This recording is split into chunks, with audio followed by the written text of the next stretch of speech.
Buenos días, mis hermanos. Aquí estamos en un día martes, contentos, agradecidos con Dios. Hoy es cumpleaños de mi Danielito. Traigo mi taza de tercer aniversario. Hoy no fui a trabajar. Le voy a regalar este día a mi niño. Pero primero lo primero.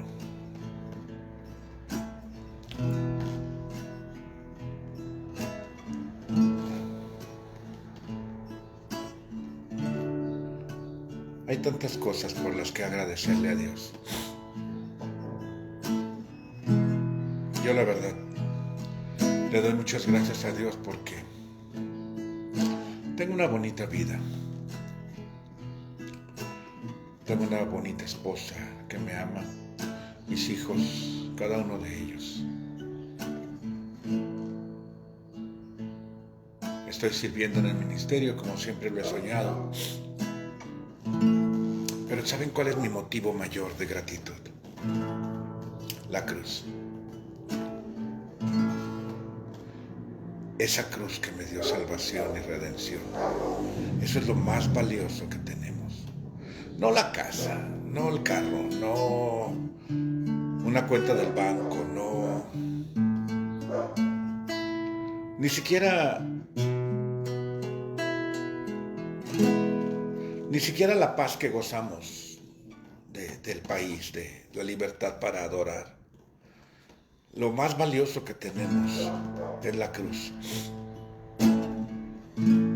Por eso le decimos, gracias por la cruz, Dios. Aunque estemos medio ronco. Por el precio tú pagas mi pecado y dolor, tu amor quitó, dando gracia eterna.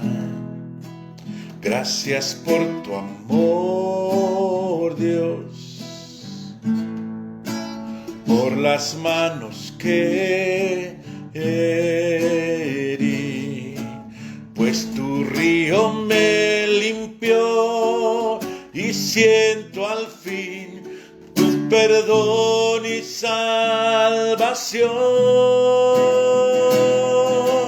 Digno eres, Señor, en tu trono estás, coronado con poder, reinas en majestad, Cristo Hijo de Dios, exaltado Rey, moriste en la cruz en mi lugar. Digno eres, Señor.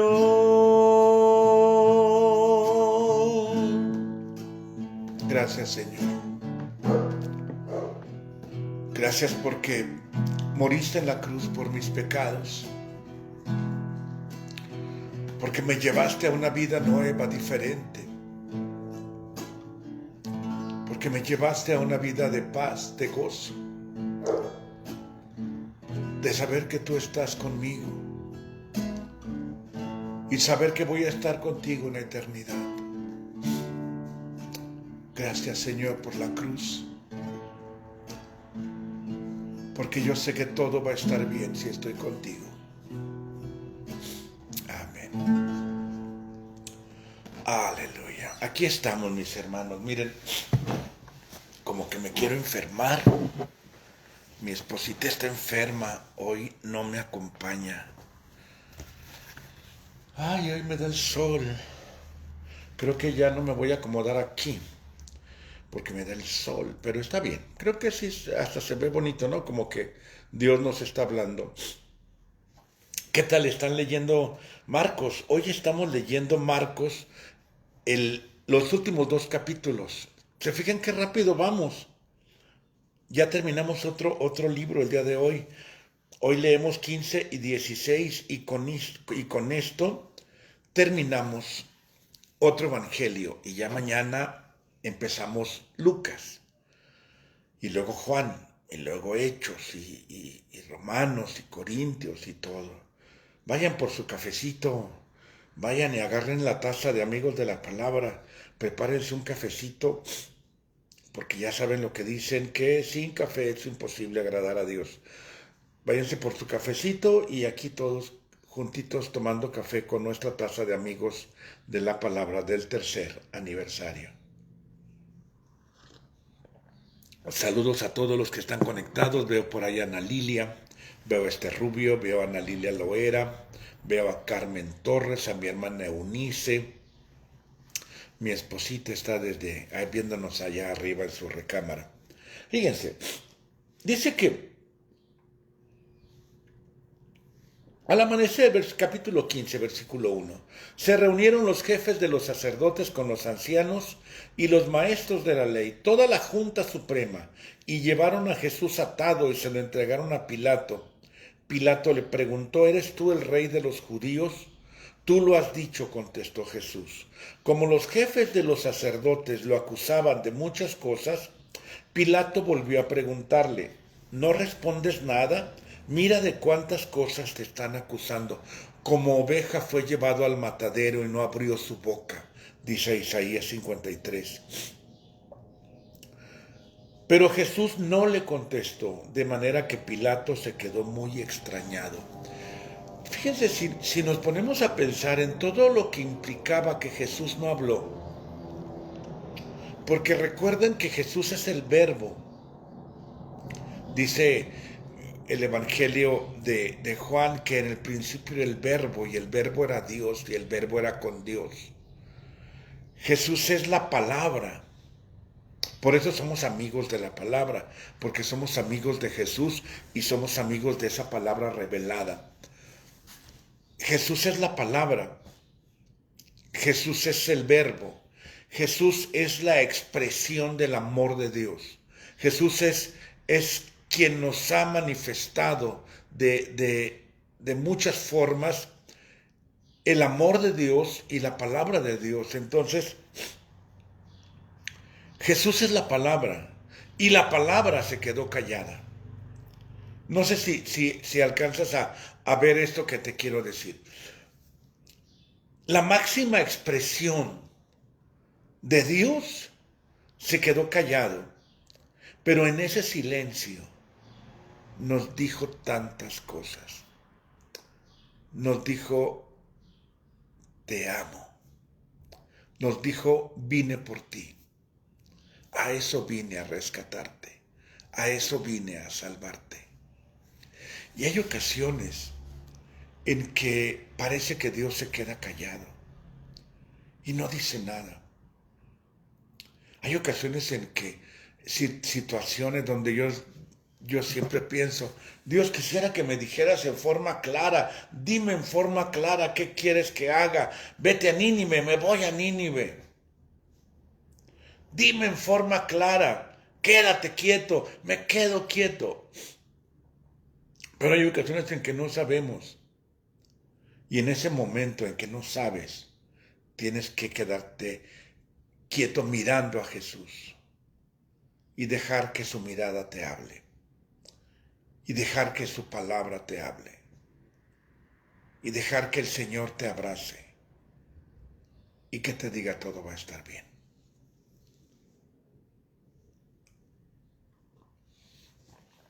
Tengo mucho que compartir contigo el día de hoy, bueno, creo que diario, pero vamos a continuar. Versículo 11. Pero los jefes de los sacerdotes alborotaron a la gente para que pidiera que les dejara libre a Barrabás.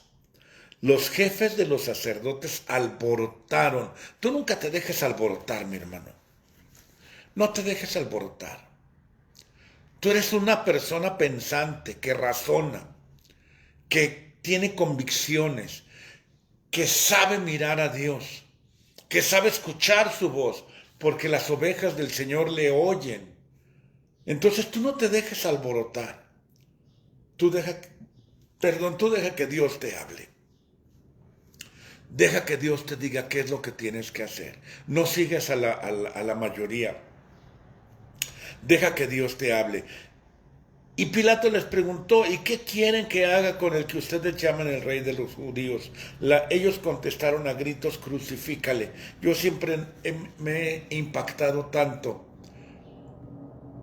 ¿Dónde estaban los que comieron de los panes que Jesús multiplicó? ¿Dónde estaban los que fueron sanados? ¿Dónde estaba Jairo? ¿Dónde estaban esas personas que tenían influencia? Se dejaron alborotar porque la cobardía también es pecado, hermano. La cobardía también es pecado. Quedarse callado cuando tengo que hablar también es pecado. Tengo que hacer lo que tengo que hacer y tengo que hablar lo que tengo que hablar y tengo que enfrentar lo que tenga que enfrentar, porque Dios no tiene hijos cobardes, Dios tiene hijos valientes que hacen lo que tienen que hacer. ¿Y dónde estaba Nicodemo, mi hermano? ¿No te lo has preguntado? ¿Dónde estaba Nicodemo? Ese Nicodemo que tenía hambre de Dios y que tenía sed de Dios. Incluso hasta José de Arimatea no dijo nada. No vemos a ninguna persona. ¿Sabes quiénes estuvieron ahí en la cruz? Las mujeres. Siempre las mujeres son, por eso, de verdad, a mí me da tanto gusto y las mujeres son las que van adelante, no le tienen miedo a nada. Bendito sea Dios por las mujeres, porque son las que van llevando a veces la batuta, porque son las que traen en sus manos el estandarte de la verdad y del Señor. Y estos cobardes que creían en Jesús, pero a escondidas y en secreto, no se atrevieron a decir nada. Pero todo era para que se cumpliera, al final de cuentas, los propósitos de Dios. Y luego ya dice que en el versículo 21, un hombre de Cirene, llamado Simón, padre de Alejandro y de Rufo, llegaba entonces del campo. Al pasar por allí lo obligaron a cargar con la cruz de Cristo. Fíjate que me llama la atención que habla de Cirene, de este hombre, y me llama la atención que dice el nombre de la persona la que cargó la cruz y de quién era papá. Si te fijas, normalmente se dice que eran hijos de Zebedeo o eran hijos de fulanito, pero lo relacionan porque era padre de Alejandro y de Rufo. En la carta del apóstol Pablo, en el capítulo 16, Pablo manda saludar a un Rufo. No sé, porque no hay, busqué información, pero no encontré nada que asegurara que ese mismo era el mismo Rufo, porque pues eran nombres comunes. Pero digo, quizás sí era el mismo Rufo, porque lo menciona Marcos, que se llamaba Cirene y era papá de Alejandro y de Rufo.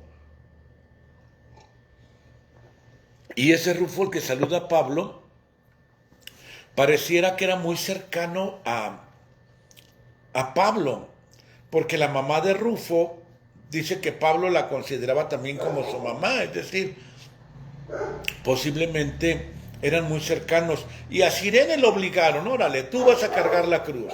Y ahí va Cirene cargando la cruz, más por obligación que por gusto. Pero yo creo que tuvo un impacto de alguna forma en Cirene. Por eso pienso que ese Rufo, mis perros Marianita y mi esposa dirían que están alabando a Dios y dicen amén. Pero no es cierto, se están peleando con quién sabe quién. Yo creo que de alguna forma sí fueron impactados. Yo creo que de alguna forma Rufo y Alejandro tuvieron un impacto en lo que vio su papá y en lo que su papá les contó y en todo lo que sucedió adelante. Y Hay ocasiones en que Dios nos obliga a hacer algo. Hay ocasiones en que Dios mueve el nido para que saltes y vueles. Hay ocasiones en que Dios mueve las circunstancias y las situaciones para que hagamos lo que tenemos que hacer. Y eso le pasó a Sirene, que de alguna forma fue obligado, pero yo pienso que eso que sucedió impactó de una forma muy positiva en Alejandro y en Rufo, y que de alguna forma fueron muy conocidos después en todo el mensaje, en toda la obra de predicar el Evangelio. Entonces, a veces eso que te está pasando puede ser que Dios te está obligando a cargar la cruz, te está llevando a tomar las riendas, a hacer lo que tienes que hacer. Viene la cruz, vienen las burlas, vienen los insultos. Y Jesús estaba ahí en la cruz, sufriendo todo el martirio de la cruz. Y en el versículo 23 dice que le dieron vino mezclado con mirra, pero Jesús no lo aceptó, porque mezclaban el vino y la mirra y era una especie de sedante, era una especie de anestesia. Jesús no lo acepta, porque Jesús tenía que vivir en plena claridad y en plena conciencia todo el martirio de la cruz. Y siguieron los insultos, siguieron las ofensas, siguieron las burlas, siguieron todo el martirio de la cruz, y Jesús lo vivió al 100%, sin querer que le dieran vino mezclado con mirra. Salvó a otros, pero a sí mismo no puede salvarse. Dice Jesús, es que nadie me quita la vida, yo la pongo. Yo la pongo. La voluntad, mi hermano. Jesús puso su voluntad. Cuando nosotros tomamos la cruz, implica poner nuestra voluntad y decir, yo la pongo también, Señor. Así como tú la pusiste por mí, yo la pongo por tu obra. Yo la pongo por tu llamado. Yo pongo mi vida a tu servicio. Yo la pongo. Nadie me la quita. A eso, dice versículo 34, a esa misma hora, Jesús gritó con fuerza, Eloí, Eloí, lema sabactani, que significa Dios mío, ¿por qué me has desamparado? Y por un momento, por primera vez en toda la eternidad, el Hijo y el Padre fueron separados. Y Jesús se quedó solo, muriendo como pecador, muriendo como una persona impía. Versículo 37, pero Jesús dio un fuerte grito y murió, y el velo del templo se rasgó en dos, de arriba a abajo, y nos abrió la puerta para entrar a la presencia de Dios. Ese es el más grande regalo, hermano. No una casa, no un carro, no un terreno, nada. Tengo cosas lindas que Dios me ha dado, pero nada se compara con ese momento donde el velo se rompió y me dio acceso al trono de la gracia de Dios. Si algo debe de darnos alegría y gozo y paz, es saber que tengo libre acceso a la presencia de Dios. Por eso canté, gracias por la cruz, gracias por la cruz. Ay, estas mujeres, dice el versículo 41, te digo que las mujeres son las que siempre traen pilas. Estas mujeres habían seguido a Jesús y lo habían ayudado cuando él estaba en Galilea. Además, había allí muchas otras que habían ido con él a Jerusalén. ¿Sabes que estas mujeres son las que sostuvieron el ministerio de Jesús?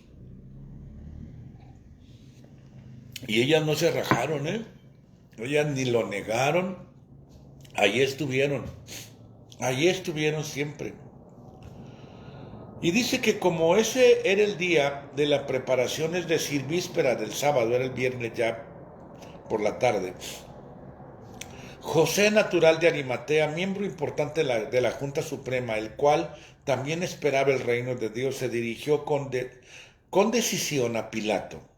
Me gusta esto. Se dirigió con decisión a Pilato y le pidió el cuerpo de Jesús. Bueno, no tuvo el valor para enfrentar a la Junta Suprema, o no sabemos si dijo algo. Pero aquel se dirigió con decisión a Pilato y le pidió el cuerpo de Jesús. Dios utiliza a las personas que tienen influencia, de alguna manera, para que el camino se abra, para que las cosas se hagan. Y José se acercó con decisión a Pilato y le pidió el cuerpo de Jesús. Pilato, sorprendido de que ya hubiera muerto, llamó al capitán para preguntarle cuánto tiempo hacía de ello. Cuando el capitán lo hubo informado, Pilato entregó el cuerpo a José. Entonces José compró una sábana de lino, bajó el cuerpo y lo envolvió en ella, luego lo puso en un sepulcro excavado en la roca y tapó la entrada del sepulcro con una piedra. María Magdalena y María, la madre de José, miraban donde lo ponían. Qué interesante es la palabra, hermano.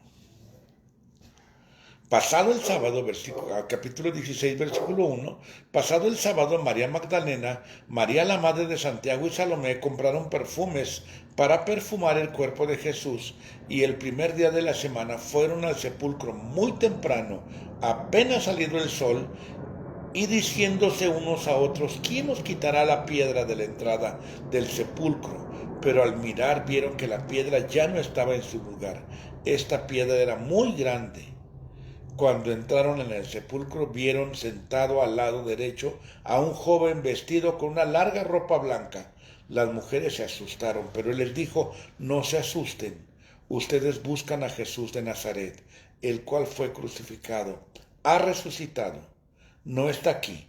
Miren el lugar donde lo pusieron. Aquí hay varias cosas. ¿Cómo vamos de tiempo? Me quedan 7 minutos. 1. Iban preocupados por algo que ya estaba hecho. Iban preocupados por la roca, que no sabían cómo le iban a quitar cuando Dios ya la había quitado. A veces estamos preocupados por algo que Dios ya hizo. No lo sabes, pero Dios ya lo hizo. Por eso Jesús habla. Dice que cuando ores, creas que Dios ya lo hizo. Eso es la fe. Cuando yo creo que Dios ya lo hizo. Ya está hecho todo en lo espiritual. Lo que va a ocurrir ya está marcado, ya está sellado, ya está hecho. Entonces, no te preocupes, porque va a suceder lo que ya está hecho. Va a pasar lo que ya está hecho. Esa es la confianza que tenemos en Dios. En eso confiamos. Va a ser lo que ya está hecho. No sé qué va a ser. No sé exactamente. Pero ya está hecho. Y va a suceder lo que tiene que suceder.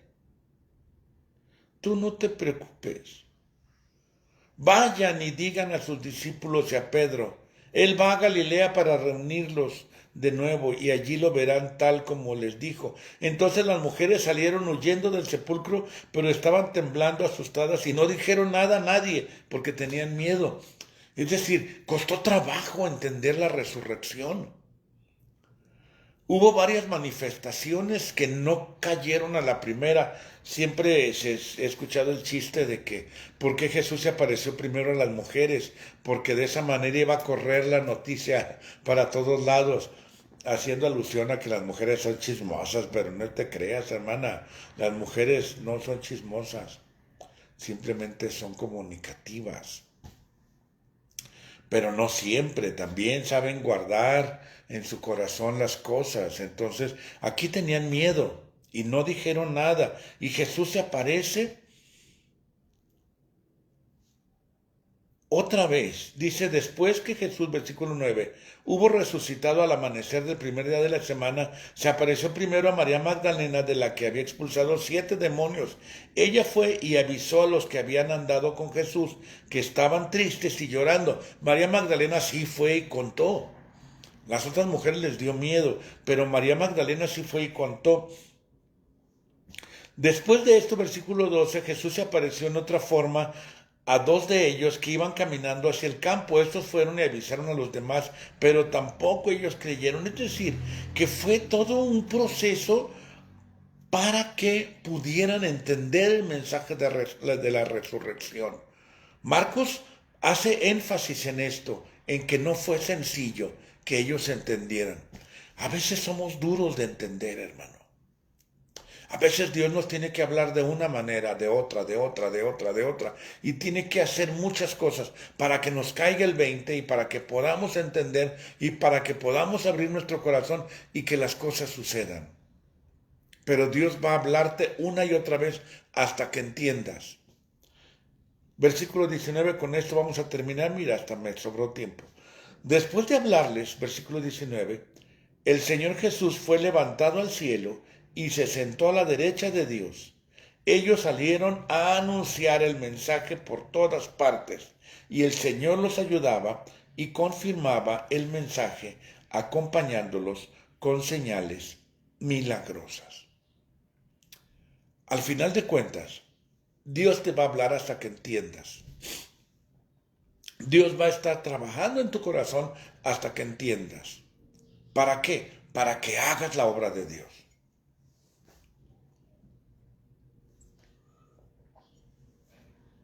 La obra de Dios la vas a hacer sí o sí. Y va a estar hablándote, diciéndote, enseñándote, ministrándote, para que puedas abrir tu corazón. Va a estar golpeando ese cascarón, va a estar golpeando esa costra, va a estar hasta que se quite por completo, hasta que te acerques a Él, hasta que hagas la obra que te mandó llamar. Tú tienes un propósito en Cristo. Tú tienes un propósito desde que fuiste formado, desde que fuiste formada. Tienes un propósito en Cristo. Es importante que hagas eso que Dios te ha mandado, porque lo vas a hacer. Sí o sí lo vas a hacer. Yo te animo, mi hermano, para que nos pongamos en las manos de Dios y para que nos pongamos flojito y cooperando y decirle, Señor, aquí estoy para hacer tu voluntad. Aquí estoy para hacer lo que tú me encargaste. Aquí está mi voluntad, Señor, al 100%. Y vas a ver que la vida va a ser más fácil. Vas a correr como entre rieles. Vas a correr como entre un caminito ya bien, como tobogante vas a ir. Y vas a ver que la vida es hermosa. Cuando dejamos de pelear con Dios, vas a darte cuenta que la vida es hermosa. Y vas a poder decir, qué bonita vida tengo. Dios te bendiga, mi hermano. Que tengas un excelente día. Hoy es cumpleaños de mi Danielito, voy a ir a celebrarlo, lo voy a llevar a desayunar y a comprarle un pantaloncito, yo creo, y una camisita. Dios te bendiga, nos vemos aquí el día de mañana en punto de las 8. Bendiciones.